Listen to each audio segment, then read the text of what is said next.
Hi, welcome to the Factorologist. History is sometimes considered boring, and it can feel that way when it's presented as merely a list of names and dates. But the lived history of human beings and the natural world is frequently fascinating, filled with stories of struggles and triumphs, ingenious strategies, and bizarre episodes. Who was the unwitting founder of the nation's first gold rush? What's the story behind the 2,000-year-old computer? What about Nintendo? Find out the answers to these questions and so much more with 7 of our favorite facts about US and world history. Number 1. George Washington did not have wooden teeth. George Washington suffered from an array of tooth problems that necessitated dentures for much of his adult life. But his chompers weren't made of wood, as popular lore sometimes suggests. Instead, his dentures were made of varying combinations of human and animal teeth, ivory and metal. Sporting just one natural tooth by the time he was elected president in 1789, Washington wore a special set of dentures fashioned from ivory, brass, and gold for his inauguration. And while he could afford the best available dental care by that point, even the tailor-made fittings left the commander-in-chief complaining of pain and awkward bulging in his mouth. Number 2. Medieval Scotland had a practice similar to modern battle rap called flyting.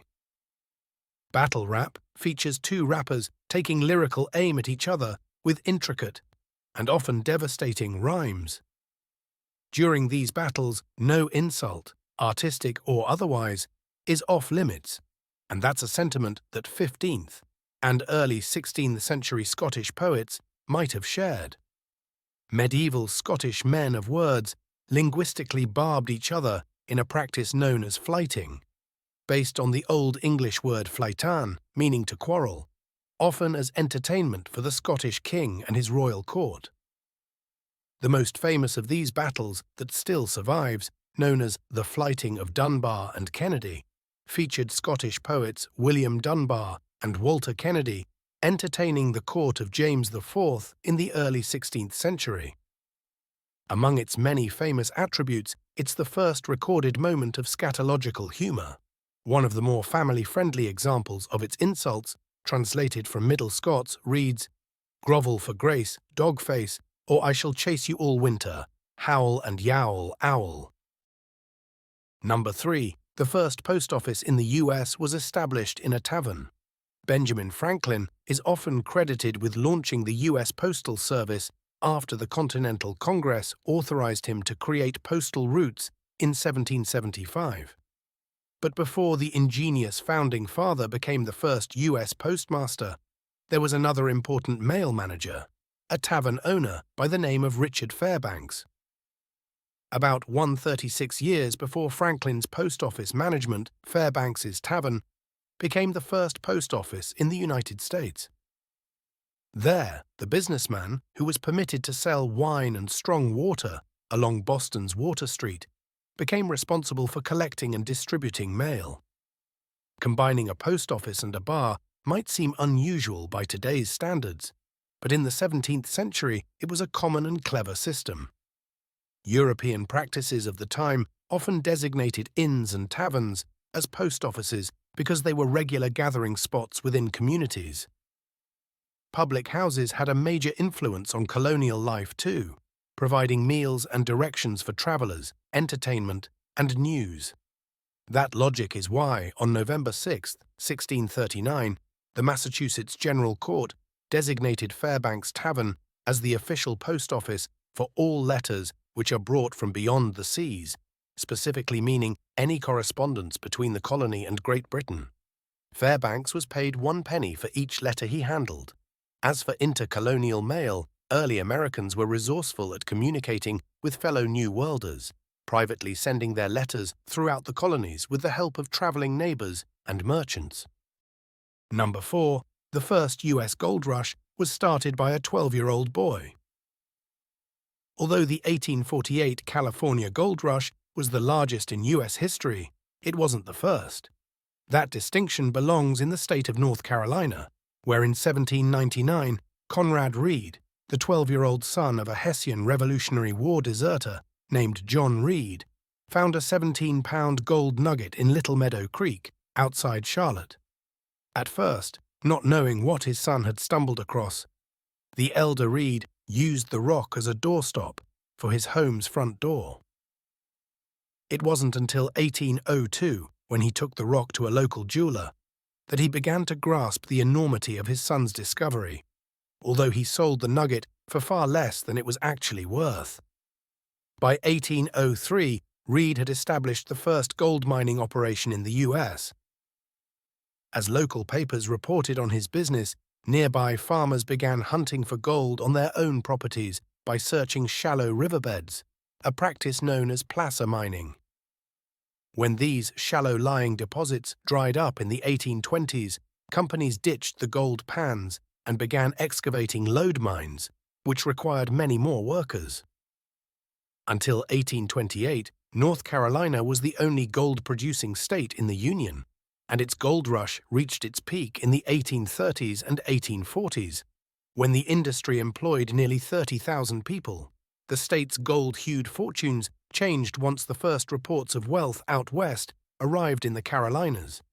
But Reed never saw the end of his state's gold rush boom time, dying a rich man in 1845 with his mine raking in millions. Number 5. The Antikythera mechanism is a 2,000-year-old computer from ancient Greece. The Antikythera mechanism is one of the most astounding archaeological finds in history. Discovered within the ruins of an ancient Greco-Roman shipwreck, first found by sponge divers in 1900, it was brought to the surface the following year as part of the world's first major underwater archaeological excavation. At first, the mechanism, in dozens of corroded greenish pieces of bronze, was more or less overlooked in favor of the many bronze and marble statues, coins, amphorae, and other intriguing items the shipwreck contained. But in the 1950s, science historian Derek J. de Solla Price took particular interest in the machine, convinced that it was in fact an ancient computer. In the early 21st century, advanced imaging techniques have proved Price correct. Of course, this wasn't a digital creation, but an analog computer, likely dating to around the 1st century BCE. Although only portions of the original device survive, scientists have been able to piece together its original function. About the size of a mantel clock, the Antikythera mechanism was a box full of dozens of gears, with a handle on the side. When the handle turned, the device calculated eclipses, moon phases, the movements of the 5 visible planets: Mercury, Venus, Mars, Jupiter, and Saturn, and more. It even included a dial for the timing of the ancient Olympics and religious festivals. Nothing else like it is known from antiquity, and nothing like it shows up in the archaeological record for another 1,000 years. Scientists aren't sure exactly who made the device, although the ancient Greek astronomer and mathematician Hipparchus has been suggested as the creator, and the famed mathematician and inventor Archimedes may also have been involved. Number 6. The Wild West wasn't all that wild. The famous gunfight at the OK Corral in 1881, pitting the lawmen Virgil and Wyatt Earp against outlaws known as the Cowboys, is often seen as an emblem of the Wild West. Although depicted in many Hollywood films as evidence of the rampant lawlessness of the West, the real gunfight lasted only 30 seconds, killed 3 people, and happened not at the OK Corral, but in a vacant lot down the street.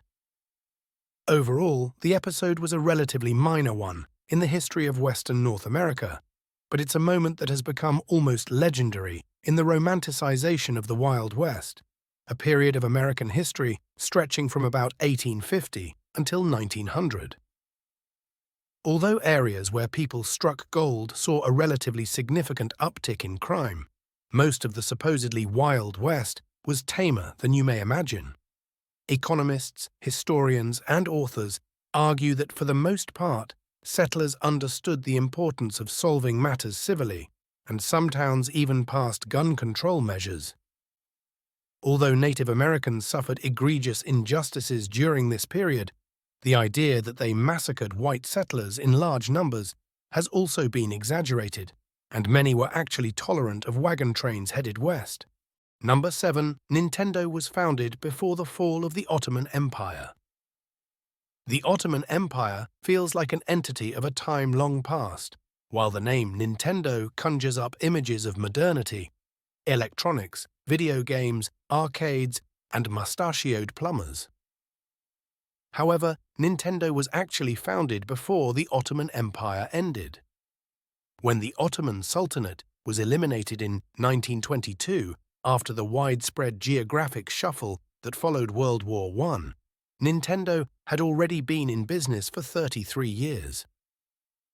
Of course, this wasn't the Nintendo that many of us know today.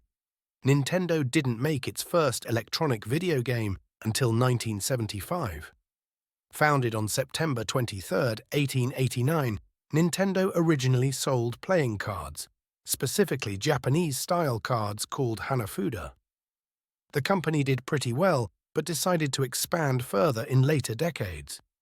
Nintendo struck a deal with Disney in 1959 to create playing cards with Disney characters on them, and in the 1960s, Nintendo sold a series of successful children's toys, including Ultra Hand and Home Bowling, before becoming the official Japanese distributor of the Magnavox Odyssey, the first commercial home video console. Seeing the promise of such a machine, Nintendo threw its weight behind this emerging entertainment category. The rest, as they say, is history. Thanks for listening to The Factorologist. Please subscribe, and until next time.